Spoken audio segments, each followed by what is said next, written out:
Maintenant que nous avons fini avec le repère polaire et le cartésien, nous passons maintenant au repère cylindrique. Donc repère cylindrique.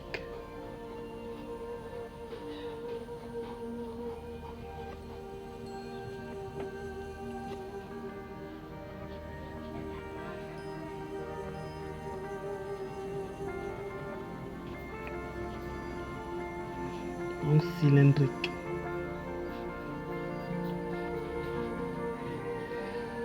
Donc on reprend toujours notre repère cartésien de tout à l'heure. Je vais élargir un peu les axes.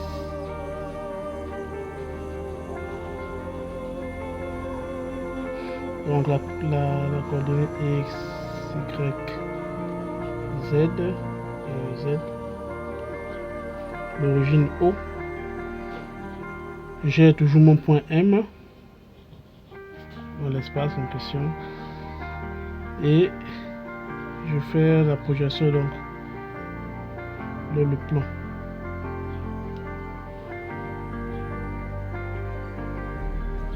Donc je vais mettre le point, un point P ici pour donner le nom de cette côte. On a une rotation de θ ici. Donc,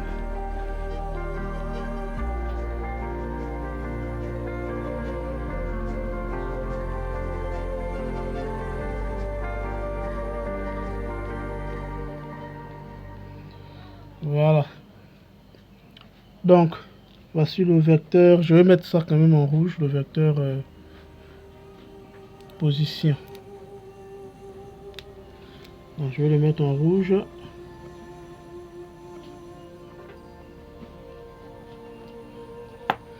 Voici le vecteur position. Donc, vecteur position, c'est OM. Mais on n'a pas fini avec nos axes. Donc, ici, c'est... je vais appeler ça R ou Rho. D'autres appellent ça Rho, mais je préfère R. Donc, parce que ici, on voit bien que notre point M tourne. Je ne sais pas si vous suivez. Donc, il tourne sur le plan et il grimpe selon la côte. Donc, j'ai oublié J, I, K. Voilà. Donc, il tourne dans sur le plan autant pour moi et il grimpe en même temps. Donc, il décrit un cylindre. Voilà pourquoi on appelle ce repère le repère cylindrique. Donc, pour ce faire, notre vecteur OM est égal. Donc, ici, cette distance-là, c'est une coordonnée hein, appelée Z. Donc, c'est ici. Voilà. Donc, le vecteur OM, on va appliquer chasse. J'ai oublié de mettre mes vecteurs unitaires. Je peux décaler le point P quelque part ici. Voilà. Ça c'est ER. C'est comme je disais, c'est-à-dire que la rotation dans le plan, c'est directement ce qu'on avait au départ, le repère polaire. Et ici on a E θ. Voilà. Donc, OM est égal à quoi? On va appliquer chasse, donc ça fait OP plus PM. Je ne sais pas si tout le monde suit. Et c'est égal. Donc, OP, on est dans le repère polaire qui est dans le plan de base. Donc ça c'est quoi? OP c'est R, ER. Donc OP ça fait R, ER. Plus PM. PM ici, c'est Z porté par K. Ou bien Z minuscule comme vous voulez. Donc ça fait Z porté par K. On va mettre K pour différencier un peu.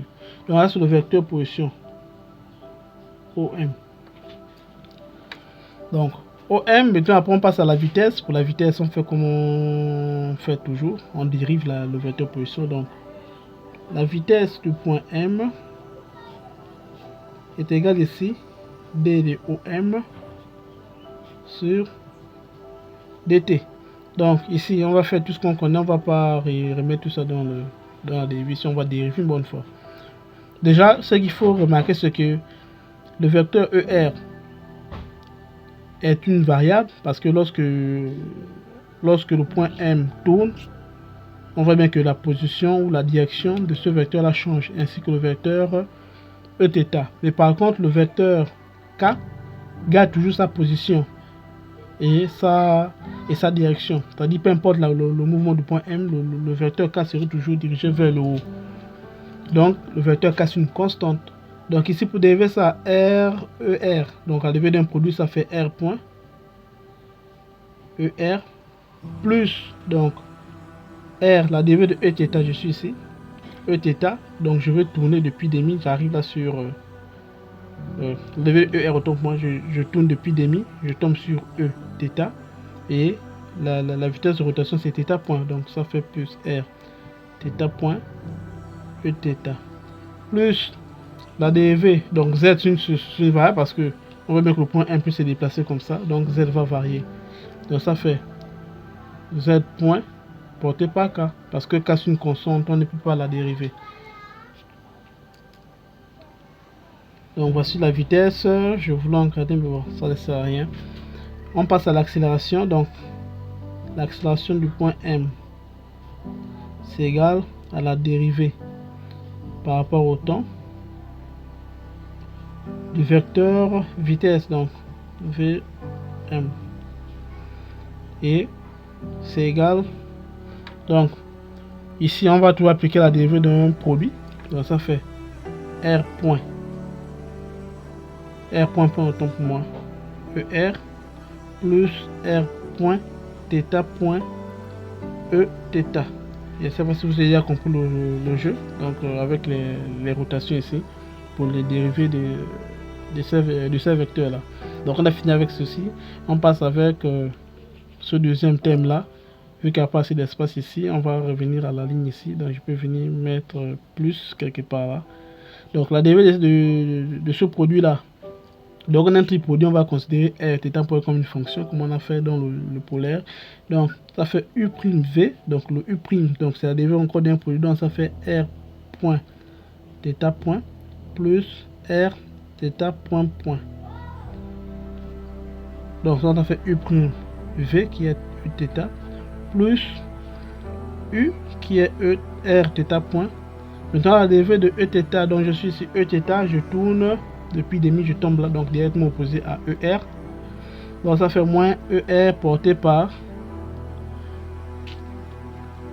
moins θ point autant pour moi, porté par ER. Plus le dernier terme, donc la dérivée de Z point K, donc ça fait Z point point, parce que K c'est un vecteur constant. Et à la fin, on a l'accélération du point M est égal. Donc on va ordonner donc tous les ER entre eux, les Eθ et les K entre eux. Donc ER, j'ai ER ici, donc je peux ouvrir une parenthèse là. Donc ER, donc j'ai R point point. Je regarde s'il n'y a pas quelque chose à additionner ici. Donc R point point ici, donc R point point plus, donc ici on va pas mettre plus, on va mettre moins.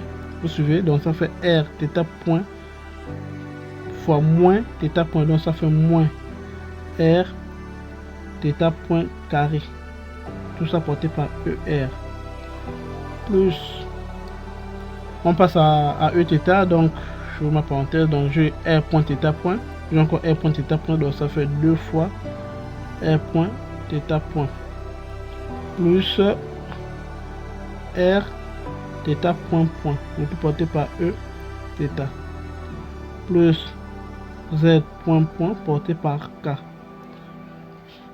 donc un vecteur bien évidemment. Donc voici notre accélération en coordonnées cylindriques et la vitesse en coordonnées cylindriques, elle est là. Vecteur position, il est là également. Donc voici un peu